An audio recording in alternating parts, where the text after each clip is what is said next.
但是巩固结界不止嘴上说说而已，每年都要花费不少银子。于是就有人心生歹念，起初贪一点点，久而久之越贪越多，不然金子平哪来的大批银子买通族中那么多人？因常年缺钱维护，结界自是越来越不稳固，终于在上个月出了大事，一妖兽冲破结界，闯入一个村落，全村几十口人，只有寥寥几人幸得存活。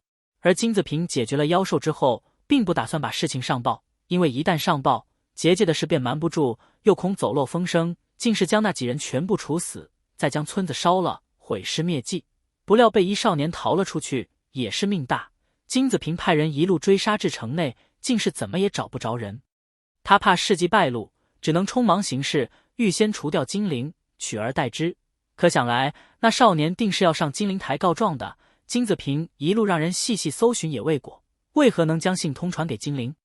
精灵对他已是满腔怒意，告诉他，那少年根本没来兰陵，这信是通过普通驿馆，跟着各家仙子们的情信一起送来的。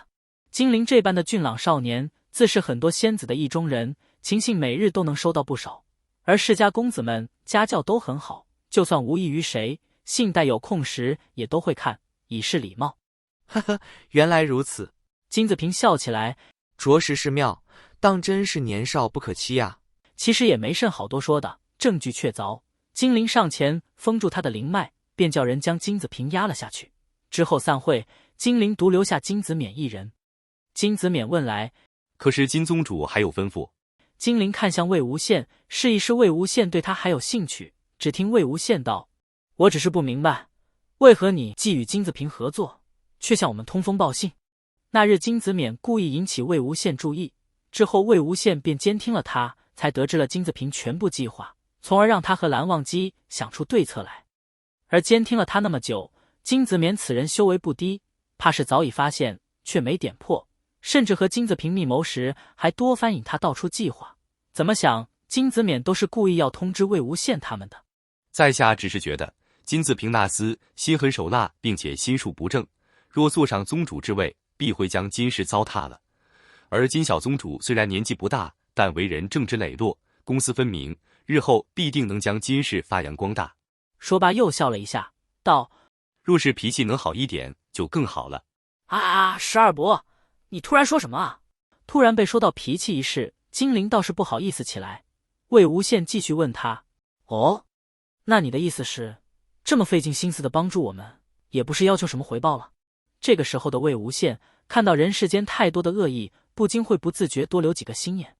但只见金子冕道：在下驻守的监察寮地处偏僻，地势也不好，百姓生活疾苦，我只希望若有机会，金宗主稍微多费一点心，我便知足了。说罢便向他们慎重地行了一礼。至此精灵毒杀事件便得以终结。之后精灵将族中贪污之事查明，将人一锅端了，又重新派人巩固了结界，让人净化了死者之灵，安抚了死者亲属，还将大批物资给金子冕送去扶贫。一系列事情做的是极其漂亮，深得人心，从此在家族中也算坐稳了地位。这些就都是后话了。从金灵台回来，知晓蓝思追和蓝景仪出门夜猎去了，这下魏无羡更无聊了。这日午饭，他想着待会蓝忘机出去了，肯定又要他抄家规。其实从开始到现在，他磨磨唧唧的，一遍也没有抄完，但他就是不想动笔，想着要不写个信叫江澄或者精灵来救他，把他约出去得了。想到写信，又想起精灵和他说的情书之事。那日精灵拿出一大打情书跟他显摆，他心道这有何好炫耀的，想当年他也是世家公子排名第4，性格好又会聊，情书自是不会少，只是后来成了夷陵老祖，才没了这事而已。魏无羡只道，情书有甚稀奇，我又不是江澄，当年就少，现下只怕是完全没了。气得江澄直接拿3毒劈过来，人没打到，把精灵的桌子分2半了。魏无羡突发奇想，蓝湛那么好看，又是仙门名士，情书肯定是很多的吧？便问他。蓝忘机点头承认，以前多些，现下少了。少了？意思是现在还有？可他都劫道侣多少年了，怎地还有？魏无羡心里想着，没说出来，又问他，你当真每封都读？蓝忘机又点头，以前都读，现在就不读了。顿了一下又道，已婚便不需要再读。以前读是出于对写信之人的礼貌，现下不读是对道侣的尊重。听完魏无羡才觉得心里好像轻松了些。下午，蓝忘机又去讲学了。魏无羡躺在地板上滚来滚去，也不管案几上抄到一半的家规，砚台里的墨汁都要干了。心想找些什么事来做吧，实在闷得慌。又想起之前找通行谕令时那个杂物箱，里面放的都是些乱七八糟的东西，一看就是他的风格。当时没留神其他，便又去找出来。他才不信以后的自己能天天抄家规度日，肯定有在捣鼓什么东西。还真给他翻出一份手稿，是以后的自己在研究新符传，还有改良一些法器的笔记。这是魏无羡第一次觉得以后的自己还有点用，里面不少想法甚妙，比现在的他想出来的都好。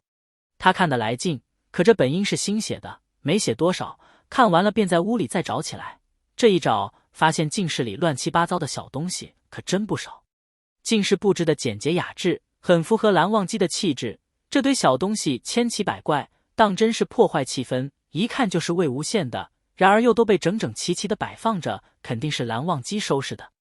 魏无羡心里又感觉有些乐，蓝湛这人脾气怎地这么好，若是我肯定得全扔了出去。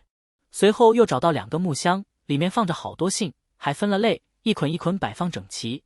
其中一箱应当全是各家仙子写来的情书，信上风蜡花样百出，数量当真是多得很，要全看一遍都不知要看到哪辈子去。